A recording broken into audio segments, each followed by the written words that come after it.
ser muy distractivos, hay que preocuparse por cómo estamos avanzando como país, y esto tiene que ver con la economía. El año pasado vinieron los mineros para tener pagar 4.8 ¿no? de impuestos. De impuestos. Poco, muy poco, porque ellos ganan muchísimo, muchísimo más.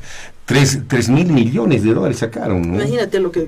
¿Y dejan cuánto? ¿60 millones de dólares? ¿Cómo está nuestra economía? Somos muy condescendientes, es un gobierno muy débil, estos gobiernos han estado coludidos con los mineros y aprovechando también.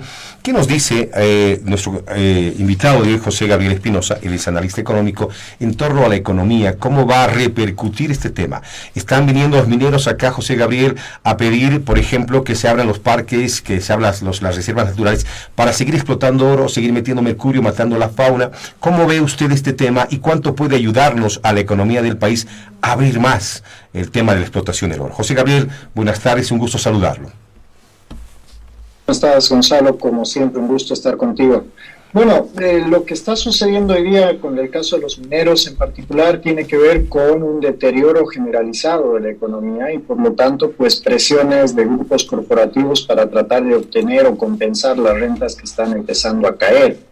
En este caso particular, a eso hay que sumarle una fuerte pulsión rentista que ha guiado la política económica en los últimos, bueno, en Bolivia probablemente desde que fungimos como país, pero se ha profundizado en los últimos 20 años a partir del rentismo practicado ya desde las esferas estatales y evidentemente pues esto ha generado pues mayores presiones de estos grupos para poder explotar recursos naturales que en función del precio y de la disponibilidad pues pueden ofrecer algún grado de utilidad para estos grupos. Esto se hace sin tomar en cuenta los impactos sociales, medioambientales, todo lo que tiene que ver con este dilema social que implica, por ejemplo, la explotación del oro en el norte de Bolivia, sobre todo en la Amazonía, con un impacto enorme, por ejemplo, para todo lo que tiene que ver con la fauna del lugar, pero también para un ecosistema productivo hacia el sur del país que podría quedar devastado. Esto definitivamente, de nuevo, está enmarcado en un periodo de deterioro de la economía generalizado y por lo tanto pues donde se trata de obtener beneficios a partir de movilización social. Uh-huh. Los gobiernos de Bolivia han sido rehenes en los últimos años de este sector cooperativizado de los mineros auríferos. Los gobiernos de Bolivia siempre han sido en alguna medida sometidos a grupos corporativos que explotan materias primas, básicamente por nuestra fuerte dependencia de los recursos que vienen de afuera. Nunca se ha podido desarrollar de manera efectiva la capacidad productiva del país y por lo tanto siempre se depende de algún tipo de exportación, principalmente primaria, para poder sostener el consumo. Esto se ha profundizado más todavía en los últimos 20 años y yo te diría que en los últimos 3 años, estamos a un día de cumplir 3 años de la actual gestión de gobierno, todavía aún más, básicamente porque además de esta dependencia histórica, hay una debilidad institucional sumamente fuerte y además una ceguera ideológica que evita que el gobierno haga cambios necesarios para evitar depender de la explotación de recursos naturales, tal como estamos haciendo hoy día. En los últimos 3 meses de esta gestión, ¿cómo se ha visto transformada la economía? Cuando salía el ministro de Economía, hoy día precisamente, a decir que estamos recuperando. A ver, vamos a escucharlo, por favor, al ministro de Economía, lo que decía en este instante. A ver, permítame un segundito, le voy a mostrar escuchar el audio, y esto es lo que decía. Una tarea no fácil, pero la esta opción económica ha sido una tarea no fácil, pero la economía ha estado saliendo adelante con estabilidad de precios, reducción de la tasa de desocupación. También ha habido crecimiento sostenido en estos 3 años, después de haber tenido un año 2020 donde más de 4.000 millones de dólares la economía boliviana perdió por la pandemia y el gobierno de FARC. Ministro, estamos creciendo en la reconstrucción económica, dice el ministro. ¿Qué dice usted? Mira, este ya forma parte de un discurso bastante cansino y agotado en el cual se han refugiado las autoridades de gobierno. Hablan del crecimiento, por ejemplo. En el caso de Bolivia, este año probablemente no crezcamos más allá del 2.3%, para que la gente tenga una idea. La población, solamente la población, crece entre 1,75 y 2% dependiendo la ciudad. Eso significa que si yo divido la torta que vamos a tener a final de año, la torta económica, pues el pedazo que vamos a recibir no va a crecer, se va a mantener igual que el año pasado. Se refugian en los indicadores de inflación, donde Bolivia pues tiene una tasa de inflación relativamente baja por los subsidios que aplicamos, por los controles de precios que aplicamos y sobre todo por el contrabando que disciplina los precios en el mercado interno. Esos tres factores son poco sostenibles en el tiempo.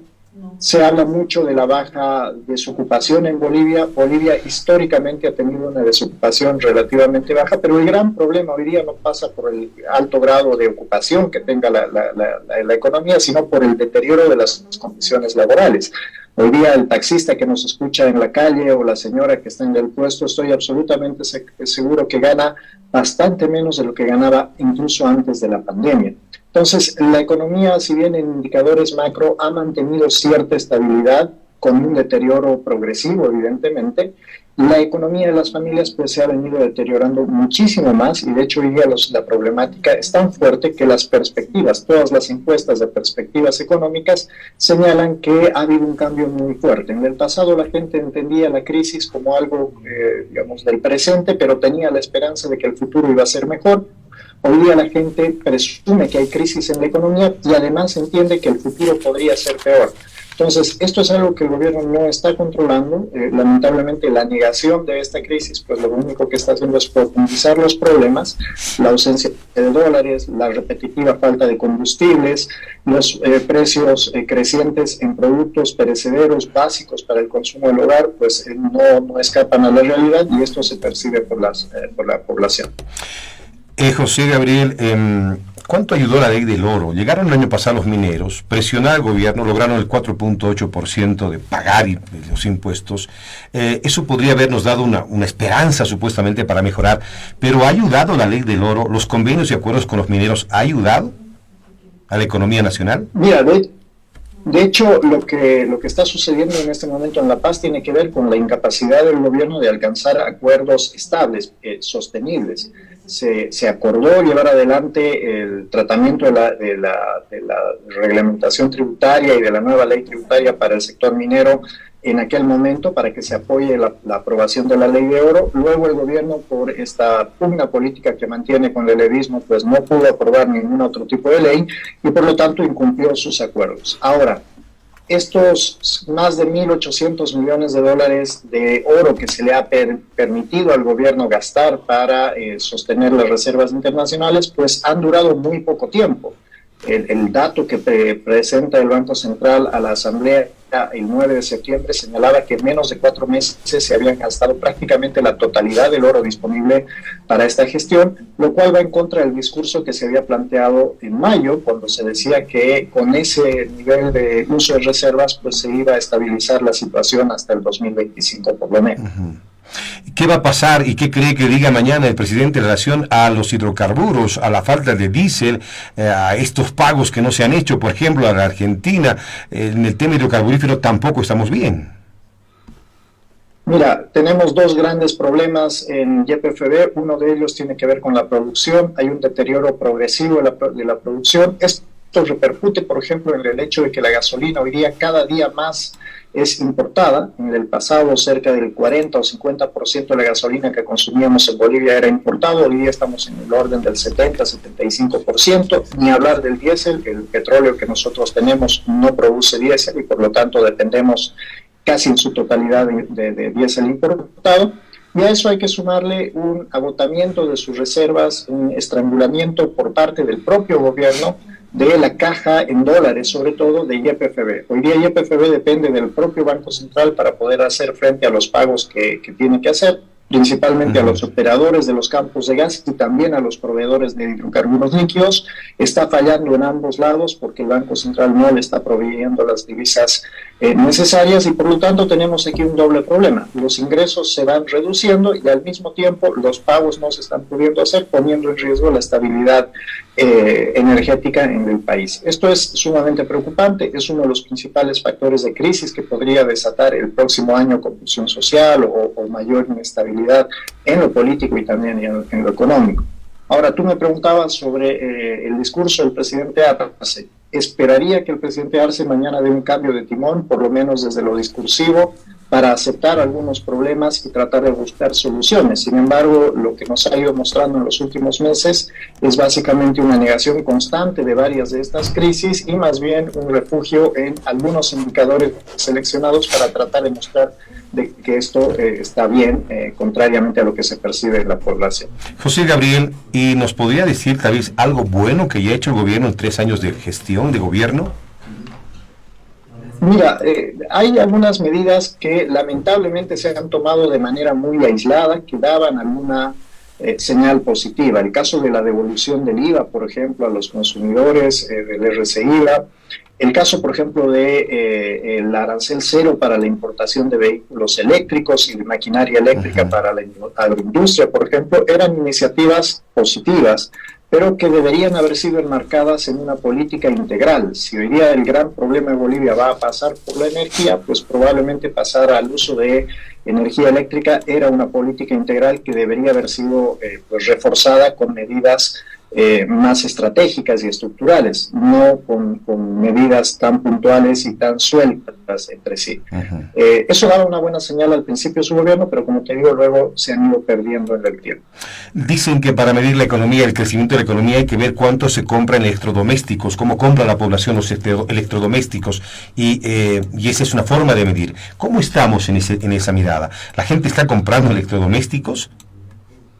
Mira, la crisis cambiaria está dando señales que podrían llevar a evaluaciones equivocadas. El ministro de Economía el otro día mencionaba, por ejemplo, facturaciones en este tipo de sectores, vehículos, venta de inmuebles, compra de bienes duraderos, se llaman a la compra de línea blanca o línea negra, relativamente mejores que lo que habíamos visto el 2022.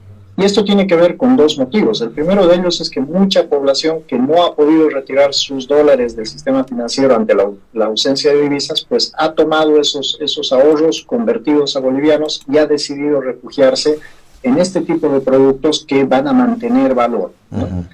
Por lo tanto, pues ha habido un incremento de las ventas. Esto no necesariamente significa que haya un mayor consumo o una mayor dinámica económica. Está señalando, más bien al contrario, pues una preocupación de la población y una actitud defensiva del patrimonio o del ahorro de la familia. Muy bien. José Gabriel, usted hablaba de un cambio de timón. ¿Qué significa eso? ¿Se ha hablado de algún cambio de gabinete que podría darse en las próximas horas? ¿Se refiere a ese cambio de timón o a qué tipo de cambio de timón? Mira, creo que todos sabemos que la política económica hoy día no se diseña en el Ministerio de Economía o en el Banco Central, se diseña directamente en el Palacio de Gobierno. Entonces, es irrelevante si va a cambiar o no de ministro, siempre y cuando el presidente siga manteniendo el discurso en defensa de un modelo que estaba pensado para condiciones externas e internas completamente diferentes a las que vivimos hoy día.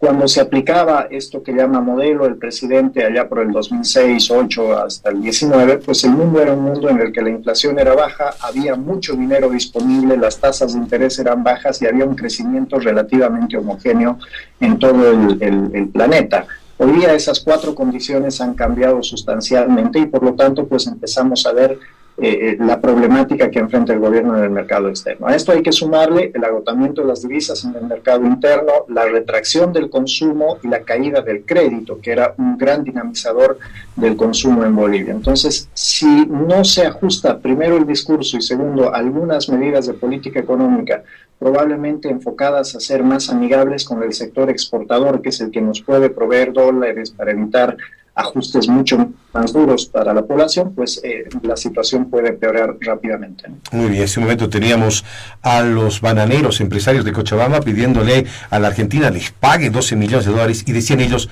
y ningún parlamentario, ningún senador, nadie del gobierno haciendo fuerza con nosotros para que nos paguen, si las exportaciones es lo más importante en un país. Le pregunto, usted ha hablado, José Gabriel, en la economía macro, le pregunto ahora en la micro para terminar. Los oyentes que lo están escuchando dicen, ¿y ahora qué hago hasta fin de año? ¿Cómo llego a fin de año? ¿Qué compro? ¿Qué no debo comprar? ¿Me compro un televisor? ¿Me compro un auto? ¿Guardo mi plata en el colchón? ¿Pongo al banco? ¿Cómo debe actuar la persona de a pie en este momento de crisis que estamos viviendo, no solo Bolivia, el planeta como tal?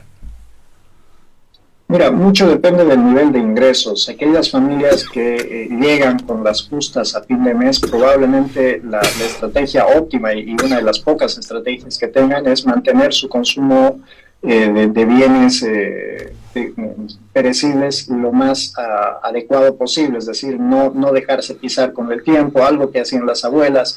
Si te pagaban ahora, pues compra arroz, compra aceite. Si antes comprabas 1 kilo de arroz, ahora compra la bolsa de 5 kilos, porque sabes que los precios van a ir subiendo. Tampoco te va a dar para más porque evidentemente tus ingresos no son altos. Si estás en un segmento un poco más alto de ingresos, probablemente el ahorro en moneda, ya sea nacional o en dólares, primero, en el caso de la moneda nacional hay mucha preocupación por la devaluación, y en el caso de los dólares, pues la escasez de la divisa hace también difícil llevar adelante ese ahorro, y por lo tanto la mejor estrategia es cambiar el equipamiento del hogar, tratar de renovar algunas cosas que te sirven para la producción. Si tienes un taller, pues invierte en herramientas, en equipo, porque eso probablemente en el futuro esté más caro. Y evidentemente para aquellas familias que ya tienen acceso al crédito o que tienen ingresos mucho más altos, pues obviamente las estrategias ya pasan más por la inversión que por el ahorro en sí. José Gabriel, muchísimas gracias por su tiempo, su mirada. Estamos pendientes del mensaje de mañana y lo vamos a convocar para hacer una evaluación precisamente de las palabras del presidente Luis Arce. Muchas gracias, José Gabriel. Gracias a ti, Gonzalo. Ha sido un gusto. Que la audiencia tenga un buen resto del día. Igualmente, muchas